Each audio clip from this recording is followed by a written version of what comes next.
ವೇದಿಕೆಯ ಮೇಲಿರುವ ಗೌರವಾನ್ವಿತ ಮುಖ್ಯ ಅತಿಥಿಗಳೇ, ಪೂಜ್ಯ ಗುರುಗಳೇ ಹಾಗೂ ನನ್ನ ಪ್ರೀತಿಯ ವಿದ್ಯಾರ್ಥಿ ಮಿತ್ರರೇ, ಎಲ್ಲರಿಗೂ ಪರಿಸರ ದಿನಾಚರಣೆಯ ಹಾರ್ದಿಕ ಶುಭಾಶಯಗಳು. ಇಂದು ಜೂನ್ 5, ಜಗತ್ತಿನಾದ್ಯಂತ ಅತ್ಯಂತ ಮಹತ್ವದ ವಿಶ್ವ ಪರಿಸರ ದಿನವನ್ನು ನಾವು ಆಚರಿಸುತ್ತಿದ್ದೇವೆ. ಈ ಸುದಿನದಂದು ಪರಿಸರ ಸಂರಕ್ಷಣೆಯ ಬಗ್ಗೆ ನನ್ನ ಕೆಲವು ಅನಿಸಿಕೆಗಳನ್ನು ನಿಮ್ಮ ಮುಂದೆ ಹಂಚಿಕೊಳ್ಳಲು ನಾನು ಬಯಸುತ್ತೇನೆ. ನಮಗೆ ಜನ್ಮ ನೀಡಿದವಳು ಹೆತ್ತ ತಾಯಿಯಾದರೆ ನಮ್ಮನ್ನು ಬದುಕಿಸುತ್ತಿರುವವಳು ಈ ಪ್ರಕೃತಿ ಮಾತೆ.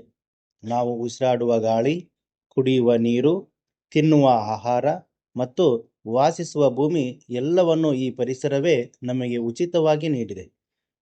ಆದರೆ ಇತ್ತೀಚಿನ ದಿನಗಳಲ್ಲಿ ಮಾನವನ ಅತಿಯಾದ ಆಸೆ ಮತ್ತು ಸ್ವಾರ್ಥದಿಂದಾಗಿ ಪರಿಸರವು ದಿನದಿಂದ ದಿನಕ್ಕೆ ನಾಶವಾಗುತ್ತಿದೆ. ಪ್ಲಾಸ್ಟಿಕ್ ಬಳಕೆ, ಕಾಡುಗಳ ನಾಶ ಹಾಗೂ ಹೆಚ್ಚಾಗುತ್ತಿರುವ ಮಾಲಿನ್ಯದಿಂದಾಗಿ ನಮ್ಮ ಭೂಮಿ ತತ್ತರಿಸಿ ಹೋಗಿದೆ.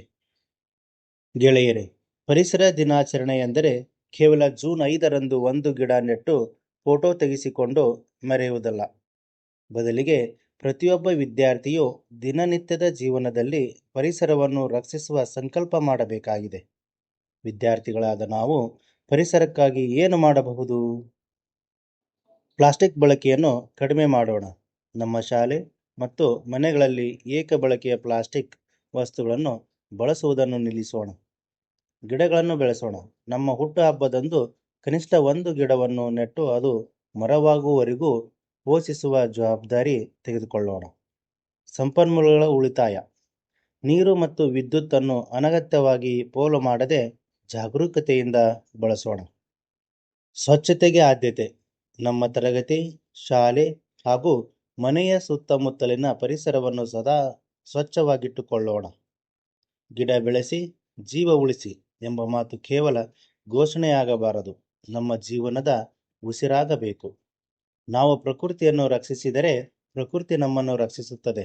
ಬನ್ನಿ, ಇಂದಿನಿಂದಲೇ ನಮ್ಮ ಭೂಮಿಯನ್ನು ಹಸಿರಾಗಿಸಲು ಮತ್ತು ಮಾಲಿನ್ಯ ಮುಕ್ತವಾಗಿಸಲು ನಾವೆಲ್ಲರೂ ಕೈ ಜೋಡಿಸೋಣ. ನನಗೆ ಮಾತನಾಡಲು ಅವಕಾಶ ಮಾಡಿಕೊಟ್ಟ ತಮ್ಮೆಲ್ಲರಿಗೂ ಧನ್ಯವಾದಗಳನ್ನು ಅರ್ಪಿಸುತ್ತಾ ನನ್ನ ಭಾಷಣವನ್ನು ಮುಗಿಸುತ್ತೇನೆ. ಜೈ ಹಿಂದ್, ಜೈ ಕರ್ನಾಟಕ ಮಾತೆ. ಧನ್ಯವಾದಗಳು. ವಿದ್ಯಾರ್ಥಿಗಳೇ, ನೆನಪಿಡಿ, ಭಾಷಣ ಮಾಡುವಾಗ ವಿದ್ಯಾರ್ಥಿಗಳಿಗೆ ಕೆಲವು ಪ್ರಮುಖ ಟಿಪ್ಸ್ಗಳು ಹೀಗಿವೆ.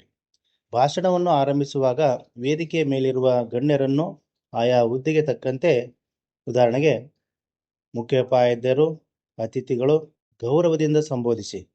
ಧ್ವನಿಯಲ್ಲಿ ಸ್ಪಷ್ಟತೆ ಇರಲಿ ಮತ್ತು ಪರಿಸರದ ಮಹತ್ವವನ್ನು ಹೇಳುವಾಗ ಕೊನೆಯ ಸಾಲುಗಳನ್ನು ಅಥವಾ ಘೋಷಣೆಗಳನ್ನು ಸ್ವಲ್ಪ ಗಂಭೀರ ಹಾಗೂ ಉತ್ಸಾಹದಿಂದ ಹೇಳಿ. ಧನ್ಯವಾದಗಳು.